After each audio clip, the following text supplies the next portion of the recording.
बच्चों की जो हाइजीन है वो मेंटेन करना थोड़ा मुश्किल होता है। अगर आपके बच्चे के पॉटी में खून आ रहा है, 2 दिन हो चुके हैं लेकिन कोई आराम नहीं, एंटीबायोटिक हर चीज़ का सॉल्यूशन नहीं है। Hello friends, I am doctor Avinash Kumar Jha, consultant paediatrician at Felix hospital, Greater Noida.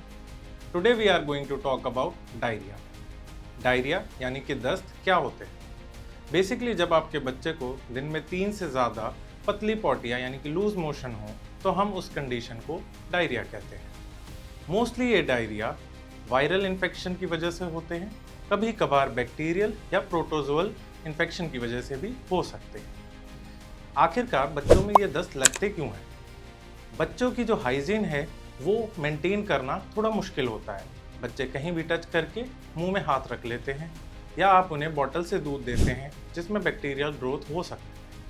ऐसे में बच्चों को डायरिया आराम से हो जाता है। बच्चों में डायरिया के साथ जो अन्य लक्षण देखने को मिलते हैं वो हैं वॉमिटिंग, फीवर और पेन एब्डोमेन यानी कि पेट में दर्द। अगर आपके बच्चे के पॉटी में खून आ रहा है तो ऐसे कंडीशन को हम डिसेंट्री कहते हैं, जहाँ पे एंटीबायोटिक्स का रोल आता है। अक्सर हमारे पास पेरेंट्स आते हैं और कहते हैं डॉक्टर साहब हमने बच्चे को ना दस्त लगे थे तो हमने उन्हें एंटीबायोटिक्स खरीद के फार्मेसी से दे दिया, 2 दिन हो चुके हैं लेकिन कोई आराम नहीं मिलता। तो बेसिकली हर डायरिया में आपको एंटीबायोटिक्स नहीं देना होता, क्योंकि मोस्टली ये डायरिया वायरल होते हैं, तो एंटीबायोटिक हर चीज़ का सॉल्यूशन नहीं है। इनफैक्ट ऐसे में वो बच्चे में डायरिया और बढ़ा सकते हैं, क्योंकि जो पेट में अच्छे बैक्टीरियाज हैं वो इन एंटीबायोटिक से मर जाते हैं, जिसकी वजह से वायरस और ज़्यादा डायरिया करा सकता है। अब सवाल आता है कि डायरिया में और क्या देखें जिसे हमें पता चले कि बच्चे को डिहाइड्रेशन तो नहीं हो रहा। अगर आपका बच्चा सुस्त पड़ रहा है, पेशाब नहीं कर रहा, होंठ और मुंह उसके सूखे पड़ रहे हैं, आंखें धंस रही हैं या स्किन जो है उसकी ऊपर खींचने के बाद बहुत स्लोली नीचे जा रही है, ऐसा अगर होता है तो बच्चों में डिहाइड्रेशन के ये संकेत हो सकते हैं और ऐसे में आपको तुरंत बच्चे को हॉस्पिटल ले जाना होता है। देखिए, डायरिया में सबसे इम्पॉर्टेंट रोल होता है ORS का और उसके साथ जिंक का। तो ORS जो है, अगर आप बच्चों को पिलाते रहेंगे तो आपके बच्चों में डिहाइड्रेशन नहीं होगा। अब सवाल आता है कि ORS बनाएं कैसे और पिलाएं कैसे।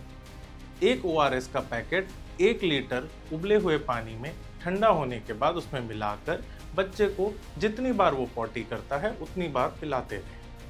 थोड़ा थोड़ा करके बच्चे को अगर आप ORS देते रहेंगे तो जो वाटर लॉस उसके डायरिया की वजह से हो रहा है वो रिप्लेनिश हो जाता है और बच्चे में डिहाइड्रेशन नहीं होता। आपने जो ORS एक बार बनाया है उसे 24 घंटे के अंदर ही इस्तेमाल करें, उसे 24 घंटे से ज़्यादा फ्रिज में रख के या ऐसे इस्तेमाल ना करें। अब पेरेंट्स का सवाल आता है कि डायरिया में हम बच्चे को क्या खाने को दें, क्या इससे डायरिया बढ़ तो नहीं जाएगा? देखिए, हम बच्चों को डायरिया में सॉफ्ट डाइट देना प्रेफर करते हैं। सॉफ्ट डाइट अर्थात बच्चों को खिचड़ी, दलिया, पका हुआ केला, कोकोनट वाटर, ये सारी चीज़ें आप दे सकते हैं।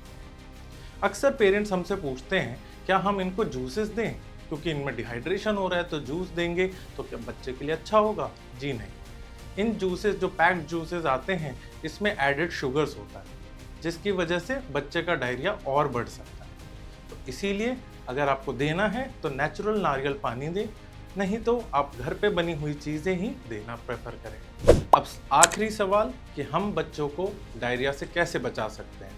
बच्चों को अगर समय पे रोटावायरस वैक्सीन लगवा के और उनको हाइजीन मेंटेन करवा के हम अपने बच्चे को डायरिया से बचा सकते हैं। मेरे प्यारे दोस्तों, अपने बच्चों को डायरिया से बचाएं और डरे नहीं। अगर डायरिया होता है तो डॉक्टर के पास लाएं, इसी में बच्चे की भलाई। Thank you. हेल्थ से जुड़ी ऐसी कई और जानकारी के लिए फेलिक्स हॉस्पिटल के YouTube चैनल को सब्सक्राइब करें और अपने सवाल कमेंट बॉक्स के जरिए हम तक पहुंचाएं। और डॉक्टर की अपॉइंटमेंट के लिए दिए गए नंबर 9810455953 पर संपर्क करें।